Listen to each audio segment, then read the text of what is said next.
ये देख रहे हैं आप, भी चल रहा है अलग चौक में, आप देखें रश पब्लिक का। और ये चल रहा है जी मीठे दही बड़ा जो देख रहे हैं।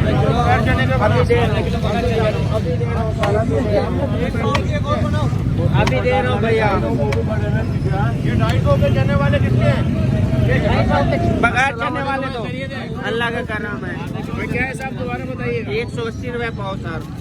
180 रुपये पाव मिल रहे हैं मीठे दही बड़े। ये चने साथ में डाल रहे हैं? जी सर, जी जी जी जी। चने भी साथ में डाल रहे हैं। पब्लिक का रश आप देख रहे हैं। आपके कितने कराटा की इसकी डिमांड आप चने की सर। ये मैं आपको दिखाता हूँ कि इस वक्त ये है, इसकी लोकेशन बताता हूँ। ये अलहसन चौक है। अलहसन चौक से इस तरफ आप आएंगे ना, ये कराची फास्ट फूड के नीचे ये 5 मिनट है। और